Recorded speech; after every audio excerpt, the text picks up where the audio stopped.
नमस्कार, सर्वांचे सहर्ष स्वागत।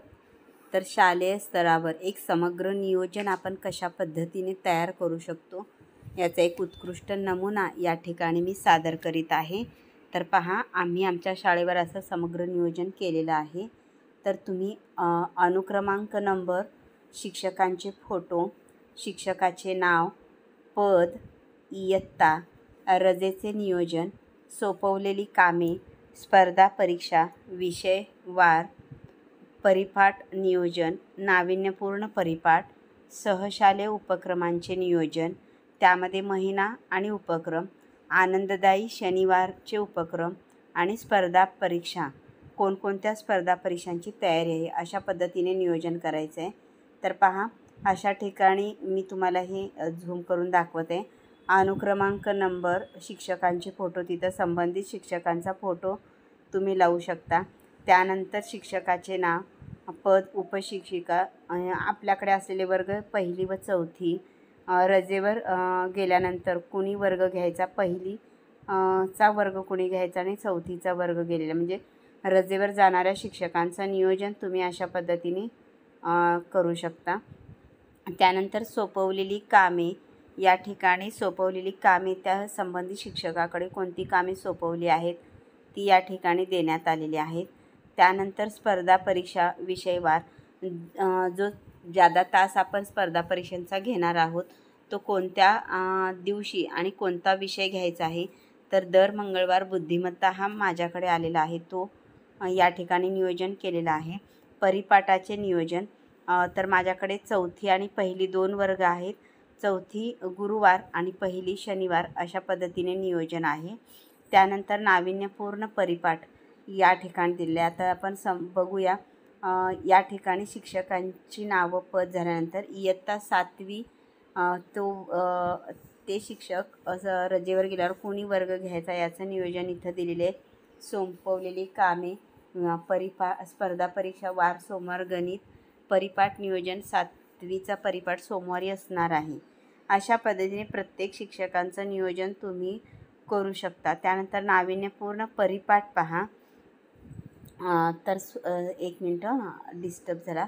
तर जेवढे शिक्षक आहेत त्या शिक्षकांचं अशा पद्धतीने तुम्ही नियोजन करू शकता, कोणकोणते विभाग त्यांच्याकडे दिलेले आहेत आणि कोणती कामे त्यांच्याकडे सोपवलेली आहेत त्याचं नियोजन तुम्ही अशा पद्धतीने करू शकता। ओके, असं समग्र नियोजन तुम्ही शाळेमध्ये लावू शकता। स्पर्धा परीक्षांचे वार आणि परिपाठ नियोजन पहा। ओके, त्यानंतर नाविन्यपूर्ण परिपाठ पहा, आमचा राष्ट्रगीत, राज्यगीत, प्रतिज्ञा, संविधान, प्रार्थना, फलक वाचन, यामध्ये पंचांग असणार आहे, वार, तारीख, सुविचार, दिनविशेष, दैनंदिन बातम्या असणार आहेत। त्यानंतर जी तारीख तो पाढा, समूहगीत, बोलूया पुस्तकाविषयी, वाचन चळवळ अंतर्गत वाचलेल्या पुस्तकाविषयी विद्यार्थ्यांनी मत व्यक्त करायचं आहे। मेंदूला खुराक या अंतर्गत आपल्या स्पर्धा परीक्षेला आवश्यक अशी जनरल जी माहिती असते, जी सर्वच विद्यार्थ्यांना उपयुक्त आहे, ती माहिती या ठिकाणी विचारली जाणार आहे। वर्ड फॉर टुडे, इंग्रजीसाठी दररोज 2 इंग्रजी शब्द, मग ते समानार्थी शब्द असतील, विरुद्धार्थी असतील, उच्चार सारखा पण अर्थ वेगळा असे शब्द असतील, तर ते शब्द या ठिकाणी फलक लेखनवर लिहिले जातील आणि विचारले जातील। मी स्वच्छता मॉनिटर, यामध्ये स्वच्छता मॉनिटरनी केलेलं कार्य या ठिकाणी विद्यार्थ्यांनी व्यक्त करायचं आहे। पसायदाने मौन, अशा पद्धतीने नाविन्यपूर्ण परिपाठ आमच्या शाळेत घेतला जातो। सहशालेय उपक्रमाचं नियोजन या ठिकाणी केलेलं आहे पहा। सहशालेय उपक्रमाचं नियोजन, जून महिन्यात कोणते उपक्रम घेतले आहेत त्याच पद्धतीने आनंददायी शनिवार अंतर्गत घेतलेले उपक्रमसुद्धा इथं इन्क्लूड केलेले आहेत। जुलै महिन्यातले उपक्रम, त्यानंतर आहे ऑगस्ट महिन्यातले उपक्रम, ऑलिम्पियाड आणि इथं स्पर्धा परीक्षा, कोणकोणत्या स्पर्धा परीक्षांना विद्यार्थ्यांना बसवलेलं आहे, ATS, अभिरूप, मंथन, ऑलिम्पियाड, नवोदय, स्कॉलरशिप आणि ATSला सुद्धा बसवलेलं आहे बरं का।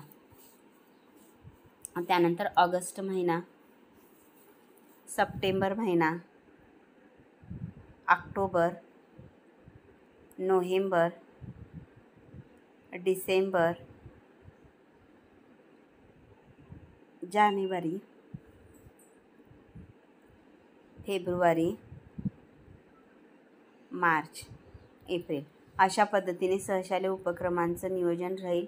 आनंददायी शनिवारचं सुद्धा नियोजन या ठिकाणी देण्याचा प्रयत्न केलेला आहे. खरं तर सहशालेय उपक्रमामधले अनेक उपक्रम हे आनंददायी शनिवार अंतर्गत राबवले जात आहेत. तर अशा पद्धतीने शालेय समग्र नियोजन या ठिकाणी तयार करण्याचा प्रयत्न आम्ही केलेला आहे. नक्की हा व्हिडिओ आवडल्यास शेअर करा, सबस्क्राईब करा. ओके, आणि कमेंट द्या हे नियोजन कसं वाटलं याविषयी तुमचं मत नक्कीच शेअर करा. थँक्यू.